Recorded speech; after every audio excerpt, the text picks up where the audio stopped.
Maka tidak salah memang di dalam teori kedokteran, segala sesuatu yang kebaikan yang kita lakukan itu akan menimbulkan sebuah hormon endorfin namanya. Hormon ini adalah memacu diri kita, fisik kita untuk menjadi sembuh.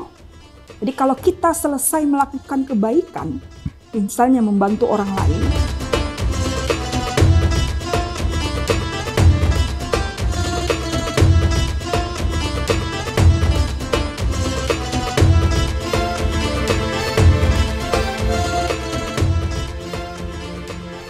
Bismillahirrahmanirrahim. Assalamualaikum warahmatullahi wabarakatuh.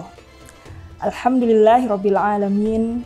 Wassalatu wassalamu ala asyrafil anbiya'i wal mursalin wa ala alihi wa sahbihi ajma'in. Para mirsa yang dirahmati Allah, puji dan syukur kembali kita ucapkan kehadirat Allah Subhanahu wa taala.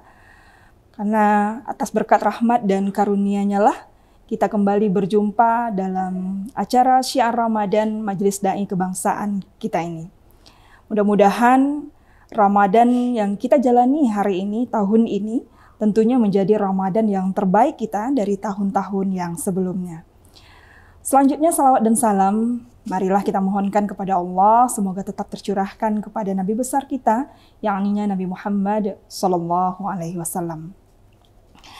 Kaum muslimin dan muslimat yang dirahmati Allah, pada kesempatan yang penuh berkah dan penuh kemuliaan ini, izinkan kami untuk memberikan tausiah Ramadan kali ini dengan tema membangun ketenangan hati dengan berwakaf. Kaum muslimin yang dirahmati Allah, ketenangan, kebahagiaan, dan kenyamanan hati itu merupakan aspirasi setiap manusia di dunia ini. Jadi tidak ada manusia yang tidak menginginkan kebahagiaan. Baik itu tua maupun muda, miskin ataupun kaya. Semua manusia itu menginginkan ketenangan hati dan kenyamanan serta kebahagiaan dalam kehidupannya. Kalau dalam konteks Islam tentunya adalah kebahagiaan dunia dan akhirat. Nah, namun kenyataannya sekarang adalah banyaknya orang-orang yang kita temukan itu orang-orang yang merasa dirinya tidak tenang, merasa dirinya tidak bahagia, merasa dirinya tidak nyaman, merasa hatinya tidak tentram. Nah, inilah sebahagian para pakar mengatakan ini dengan istilah quarter life crisis, yaitu di mana kondisi seorang manusia itu mempunyai kecemasan yang berlebihan terhadap masa depannya, sehingganya memberikan kegalauan atau ketidaktenangan ke dalam hatinya. Nah, para pemirsa yang dirahmati Allah, kalau kita lihat di dalam konteks agama Islam, maka tentunya kita ini masukkan ke dalam konteks syukur. Orang-orang yang memiliki kekhawatiran yang berlebihan atas masa depannya, ya, sehingga tidak memberikan ketenangan dalam batinnya, ini tidak lain dan tidak bukan adalah orang-orang yang tidak bahagia, orang-orang yang tidak bersyukur, yaitu orang-orang yang mengkhawatirkan sesuatu yang belum dimilikinya dan tidak mensyukuri terhadap apa yang sudah dimilikinya. Jadi sesuatu yang belum dimilikinya dikhawatirkan, kemudian yang ada dalam dirinya tidak disyukuri. Maka inilah orang-orang yang tidak bersyukur. Orang yang tidak bersyukur itu pasti tidak bahagia. Walau sebenarnya tidak semua kebahagiaan itu mereka syukuri, akan tetapi yang jelas orang yang bersyukur itu pasti bahagia. Nah, kaum muslimin dan muslimat yang dirahmati Allah, kalau kita kembali pada konteks ketenangan hati dan ketenangan batin tadi, maka ada beberapa hal yang bisa menjadikan atau membuat kita menjadi tenang. Di dalam Islam, cara mendapatkan ketenangan hati itu yang pertama adalah tentunya dengan mengingat Allah. Ya, yang pertama adalah dengan banyak mengingat Allah. Kata Allah, "Ala bizikrillah tatma'innul qulub." Maka orang-orang yang mengingat Allah itu dia akan ditenangkan hatinya. Jadi orang-orang yang ingin ketenangan hati, ketenangan batin, itu jalan yang pertama adalah dengan senantiasa mengingat Allah. Orang-orang yang beriman selalu yakin akan adanya kehadiran Allah di dalam dirinya. Kehadiran Allah atas segala sesuatu yang menimpa dirinya. Walau di dalam firman Allah itu dikatakan, وَلَنَبْلُوَنَّكُمْ بِشَيْءٍ مِنَ الْخَوْفِ وَالْجُوعِ وَنَقْصٍ مِنَ الْأَمْوَالِ وَالْأَنْفُسِ وَالثَّمَرَاتِ. Sesungguhnya memang Allah itu akan mengujimu dengan rasa ketakutan. Allah akan mengujimu dengan rasa kekhawatiran, dengan rasa kelaparan, kekurangan harta, kekurangan jiwa, ya, dan lain sebagainya. Tetapi poinnya adalah di dalam Al-Quran, wabasyiris sobirin. Maka orang-orang yang bersabar akan diberikan kabar yang gembira oleh Allah. Maka poinnya di sini adalah orang sabar, hal-hal yang diuji oleh Allah itu maka harus disiasati dengan kesabaran. Nah, kaum muslimin yang muslimat yang dirahmati Allah, poin yang kedua itu adalah sabar. Maka kita harus sabar atas segala yang ditimpakan kepada kita. Tadi yang diujikan kepada kita.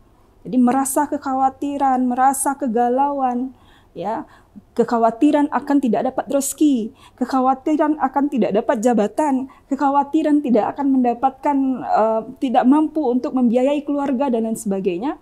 Maka ini semuanya tentu adalah ujian Allah dan cara pengobatannya itu adalah dengan sabar. Allazina amanu idza asobathum musibah qalu innalillahi wa inna ilaihi raji'un. Nah, ini poin yang kedua, yaitu dengan sabar. Kaum muslimin yang dirahmati Allah, maka segala sesuatu yang sudah diperuntukkan untuk kita itu tidak akan mungkin, ya, istilahnya itu sudah ada ketentuannya dari Allah. Maka kata Allah itu wahuwa maulana. Jadi Allah itu menguji kita tidak untuk menyengsarakan kita loh. Allah itu memberikan ujian itu tidak untuk menyengsarakan umatnya. Akan tetapi adalah Allah itu untuk menguji umatnya agar menunjukkan sejauh mana keimanan umat tersebut, keimanan seseorang. Nah, oleh sebab itu memang poin yang kedua itu adalah kita harus bertawakal kepada Allah Subhanahu wa taala. Jadi ketentraman hati, ketenangan batin kita itu kita dapatkan ketika kita sudah menyerahkan segala sesuatunya kepada Allah Subhanahu wa taala. Tawakal di sini bukan berarti ya tidak berbuat apa-apa. Tetapi tawakal di sini adalah dalam konteks itu sudah melakukan ikhtiar yang maksimal. Maka inilah yang dinamakan dengan menyerahkan segala sesuatunya kepada Allah, tetapi dengan syarat setelah kita melakukan ikhtiar yang maksimal. Nah, kaum muslimin yang dirahmati Allah, kita memang segala yang sudah kita sebutkan tadi tidak segampang, dalam prakteknya memang tidak segampang yang kita sebutkan. Apalagi dalam kondisi sekarang, krisis ekonomi global, persaingan ekonomi yang sangat ketat, persaingan kerja yang sangat keras, begitu. Maka ini tentu harus dibarengi dengan keyakinan dan ketakwaan kita kepada Allah Subhanahu wa taala. Dan kita betul kata Syekh Abdul Qadir Al-Jilani yang mengatakan kamu jangan terlalu khawatir terhadap rezekimu. Karena apa? Karena bisa saja rezekimu itu justru lebih cepat berlarinya menghampirimu daripada engkau berlari menghampirinya. Maka kata-kata Syekh Abdul Qadir Jilani ini rasanya mungkin terinspirasi dari ayat Al-Quran yang menyatakan wa ma min dabatin fil ardi illa 'alallahi rizqan. Bahwasanya tidak ada makhluk yang melata sekalipun kecuali sudah ditentukan rizkinya oleh Allah Subhanahu wa taala. Kaum muslimin dan muslimat yang dirahmati Allah, maka inilah poin yang ketiga yang dikatakan untuk mendapatkan ketenangan hati dan kebahagiaan ketentraman hati itu adalah dengan bertawakal kepada Allah Subhanahu wa taala.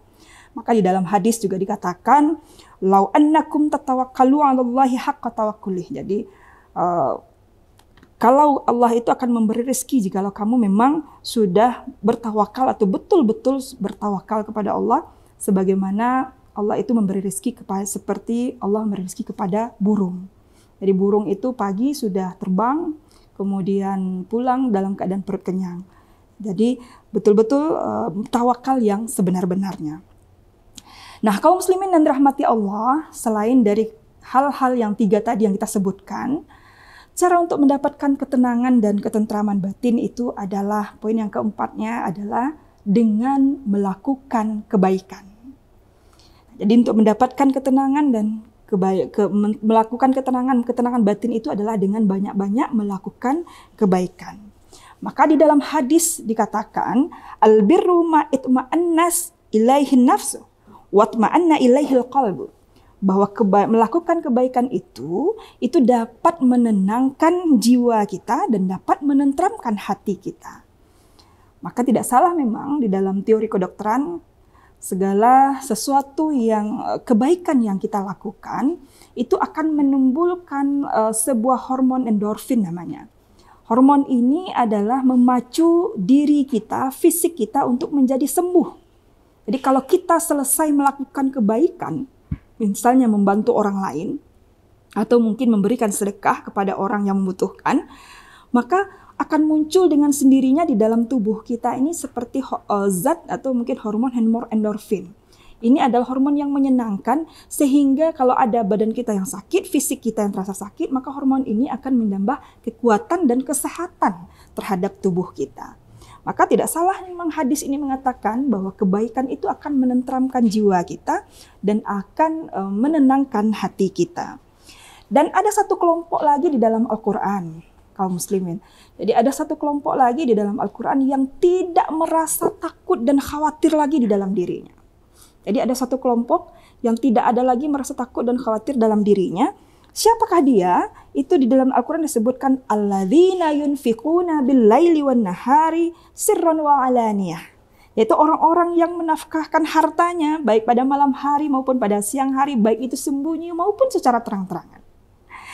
Dan walahum ajrun 'inda rabbihim, dan bagi mereka itu akan diberikan pahala oleh Allah Subhanahu wa taala, wala khaufun 'alaihim, dan tidak ada lagi rasa kecemasan terhadap mereka, walahum yahzanun. Maka kelompok orang-orang inilah yang tidak akan lagi merasa khawatir dengan masa depannya. Siapakah dia? Orang-orang yang menafkahkan hartanya di jalan Allah, baik siang hari maupun malam hari, setiap detik, setiap hari, baik itu secara sembunyi-sembunyi maupun secara terang-terangan. Maka inilah yang salah satu yang memicu kita untuk menjadi tenang di dalam hati dan tentram batin kita. Nah, kaum muslimin dan muslimat yang rahmati Allah, kalau kita mengkaji apa-apa saja kebaikan yang akan kita lakukan, ini banyak sekali. Maka salah satu kebaikan itu adalah ibadah wakaf. Maka ibadah wakaf ini adalah salah satu jenis ibadah sedekah. Jadi sedekah wakaf namanya. Jadi makanya kalau di dalam hadis dikatakan wakaf ini adalah sedekah jariah. Jadi sedekah yang manfaatnya terus mengalir tidak hanya generasi sekarang, tetapi juga ke semua masyarakat dan generasi-generasi selanjutnya. Nah, ini keutamaan sedekah. Maka dikatakan di dalam hadis, iza mata ibnu Adam atau iza matal insan, di dalam matan yang lain, ingkata amaluhu, akan terputus amalnya kecuali 3. Sadaqatin jariyah, yaitu sedekah jariyah. Kemudian ilmu yantafa'u bih, yang kedua adalah ilmu yang bermanfaat, awaladun salihun yad'u lahu, dan anak yang mendoakan orang tuanya. Maka salah satunya ini adalah sedekah jariyah. Nah, seluruh syarah tentang sedekah jariyah ini para ulama itu mensyarahkan, menerjemahkan itu dengan wakaf. Nah, jadi sedekah jariyah itu termasuk dengan wakaf. Nah, kaum muslimin dan muslimat, banyak sekali memang keistimewaan atau keutamaan ibadah atau sedekah berwakaf ini, yang mungkin juga sudah dibaca oleh para ustadz-ustadz kita, para ulama-ulama kita. Namun, pada bulan Ramadan ini jangan sampai kita lewatkan sedekah berwakaf ini. Ya, karena apa? Karena yang paling utama itu bersedekah adalah di bulan Ramadan, kata Rasulullah, dan tidak ketinggalan juga dengan sedekah wakaf. Jangan sampai nanti kita menjadi orang yang di akhirat nanti menjadi orang yang tekor akan kebaikan. Ya, tekor ya artinya itu pengemis kebaikan. Saya teringat sebuah kisah, memang kisah dari Syekh Zainuddin Imam Al-Malibani dalam kitab Irsyadul Ibad. Itu suatu ketika ada seorang imam yang beristirahat di pintu makam. Kemudian dia bermimpi, ya, tidak lama bermimpi. Dalam mimpinya itu seluruh ahli kubur yang sudah dikuburkan itu bangun semua, bangun.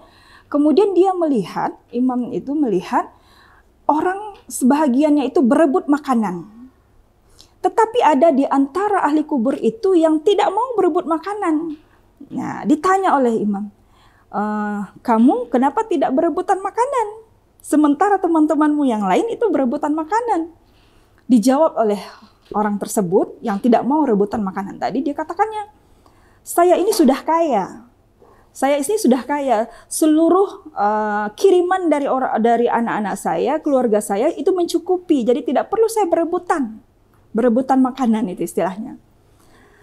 Nah, mendengar kata-kata itu maka terbangunlah dan Syekh tadi, imam tadi, kemudian menelusuri kemana keluarga imam tersebut. Ya, ketika dicari, kemudian dalam mimpi itu dikatakan bahwa dia mempunyai keluarga yang sedang berdagang di pasar. Maka dicarilah oleh imam tersebut keluarga orang yang tidak mau berebutan makanan ini tadi, ya.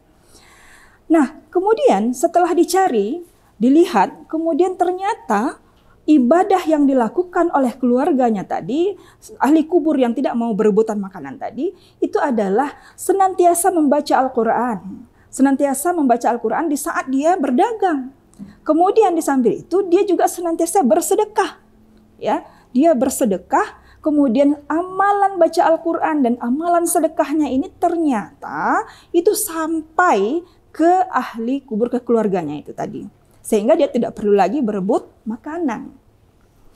Nah, inilah yang menyatakan bahwa memang sedekah atau ibadah kebaikan itu bisa saja membantu saudara-saudara kita, orang tua kita yang sudah meninggal dunia. Kaum muslimin, tidak lama imam tersebut kemudian beristirahat lagi di depan pintu makam, kemudian dia bermimpi kembali.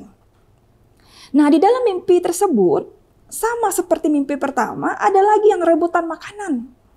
Nah, berebutan makanan, tapi ternyata orang yang tadinya, yang pertama tadi itu tidak berebutan makanan, ternyata juga ikut rebutan makanan dia. Nah, akhirnya ditanya oleh Syekh tadi, oleh imam tadi, loh, Bapak, ini kenapa kok rebutan makanan? Kemarin justru tidak rebutan makanan, sekarang kok rebutan makanan lagi, gitu. Kemudian dikatakan oleh si bapak tadi, oleh ahli kubur tadi, bahwa hari ini dia tidak lagi mendapatkan kiriman dari anaknya atau dari keluarganya. Maka dia ikut berebutan makanan. Nah, mendengar itu kemudian dicarilah oleh imam tadi, keluarganya tadi. Kenapa tidak dapat lagi kiriman kepada orang tua, kepada keluarganya meninggal? Dan ternyata kaum muslimin yang dirahmati Allah, keluarga si bapak tadi yang ahli kubur tadi ternyata sudah meninggal dunia. Jadi ketika sudah meninggal dunia, akhirnya bacaan Al-Qur'annya, sedekahnya juga tidak akan sampai lagi kepada si ahli kubur tadi. Yang tadinya senang gitu kan, itu sudah mendapat pahala, jariah segala macam. Tetapi ternyata orangnya sudah meninggal tetapi tidak ada lagi kiriman. Nah, kaum muslimin dan muslimat yang dirahmati Allah, maka inilah rasanya pentingnya sedekah wakaf.